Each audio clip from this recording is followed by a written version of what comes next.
दोस्तों, तेलंगाना के assembly elections काफ़ी दिलचस्प होने वाले हैं। वैसे हमारे आंध्र प्रदेश के लोग भी तेलंगाना के चुनाव को लेकर काफ़ी इंटरेस्टेड हैं, क्योंकि तेलंगाना हमारे आंध्र प्रदेश के पड़ोस में ही है और एक वक्त तो ऐसा था कि तेलंगाना हमारे आंध्र प्रदेश का ही एक हिस्सा था। वैसे इस चुनाव को अगर मोटे मोटे तौर पर समझा जाए तो यहाँ पर कुछ हद तक वोट्स भारतीय जनता पार्टी ले जाएगी और कुछ हद तक वोट्स एमआईएम पार्टी ले जाएगी, क्योंकि वो सिर्फ 7-8 सीटों पर ही चुनाव लड़ते हैं। वैसे देखा जाए तो यहाँ पर बहुत बड़ा कंपटीशन कांग्रेस पार्टी और केसीआर साहब के बीच में होने वाला है। दोस्तों, सीधे सीधे तौर पर कोई भी ये बता देगा कि ये इलेक्शन केसीआर साहब जीतने वाले हैं, टीआरएस जीतने वाली है, लेकिन मुझे लगता है 2 प्लस पॉइंट्स ऐसे हैं कांग्रेस पार्टी के पास जिसकी वजह से वो केसीआर साहब को कुछ हद तक टक्कर दे पाएगी।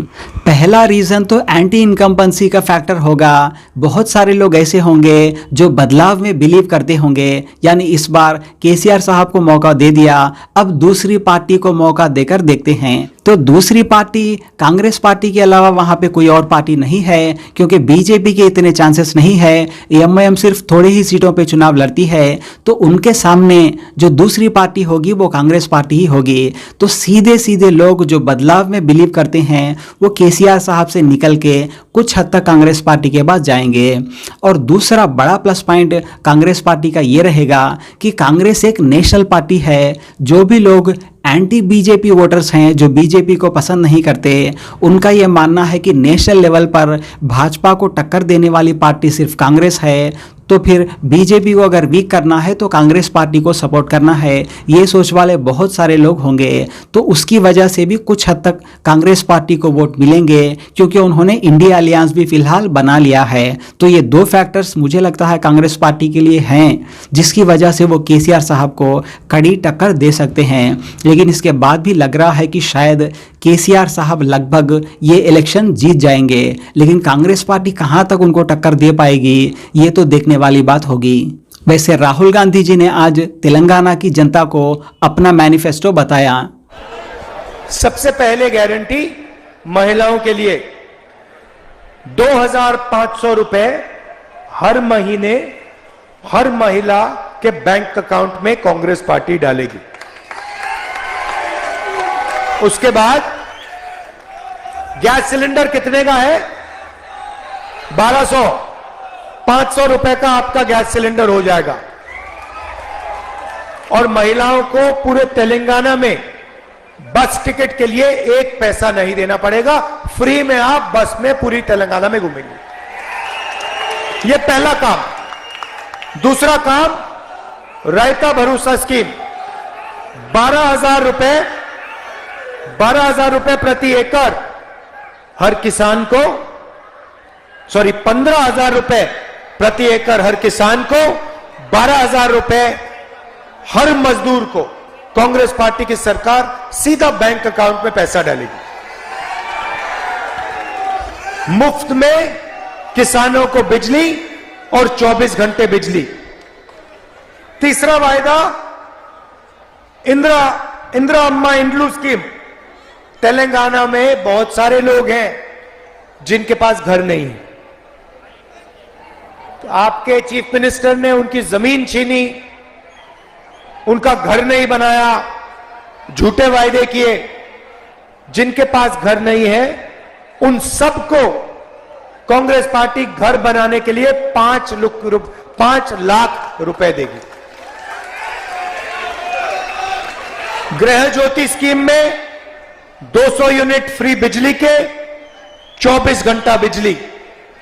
युवा विकासम स्कीम में हर मंडल में Telangana international school, private school से अच्छा सरकारी स्कूल, जिसमें हम हाई क्वालिटी की अंग्रेजी सिखाएंगे। तेलंगाना के हर बच्चे को हम इंग्लिश सिखा देंगे कि आप आईटी सिटी का फायदा आपको भी मिले। ये नहीं कि सिर्फ अदानी जी के बच्चों को आईटी सिटी का फायदा मिले। तेलंगाना के हर युवा को, हर बच्चे को आईटी सिटी का फायदा मिले, अपना बिजनेस चला पाए, फॉरेन टूरिस्ट से बात करे, फॉरेन कंपनीज में काम कर पाए। तो अंग्रेजी एक तरीके की चाबी है जो हम आपके हाथ में डालना चाहते हैं। चेवता स्कीम में 4,000 रुपए जो हमारे बुजुर्ग लोग हैं, जो हैंडीकैप लोग हैं और जो विधवा हैं, हर महीने सीधा 4,000 रुपए इनके बैंक अकाउंट में हमने डालने का काम करना है। देखिए, जो भी चीफ मिनिस्टर बनेगा, मैं साफ उसको एक बात कह दूंगा। मैंने सिद्धरमैया जी से बात बोली, बघेल जी से बोली, गहलोत जी से, सुक्खू जी से, और वो ही मैं तेलंगाना के चीफ मिनिस्टर से कहूंगा।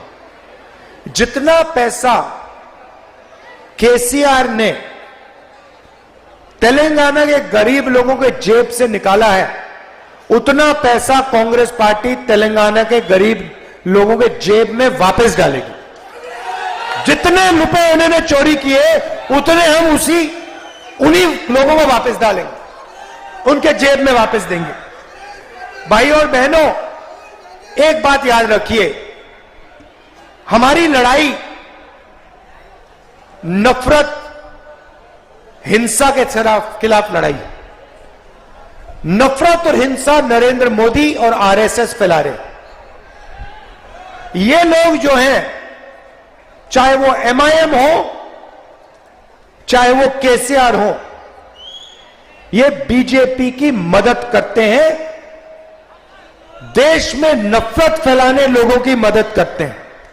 इसीलिए सबसे पहले इनको यहां से हटाना है। पहले बीजेपी आई थी, आपने देखा होगा, तेलंगाना में छाती फैला के घूम रहे थे, देखा होगा। अमित शाह कह रहे हैं कि हम तेलंगाना को ओबीसी चीफ मिनिस्टर देंगे।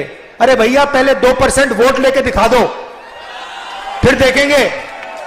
तो हमने इनकी गैस निकाल दी, हवा में हवा निकाल दी पूरी, चारों टायर इनके पंचर कर दिए, फाड़ के फेंक दिए। अब लड़ाई बीआरएस के साथ है। अब पूरी मदद बीआरएस की एमआईएम और बीजेपी कर रही। तो ये तीनों एक साथ मिले हुए हैं। कांग्रेस पार्टी को जिताइए, भारी बहुमत से यहां हमें जिताइए, सारे के सारे कैंडिडेट्स को जिताइए। दिल से आपका मैं धन्यवाद करता हूं। नमस्कार, जय हिंद, जय तेलंगाना।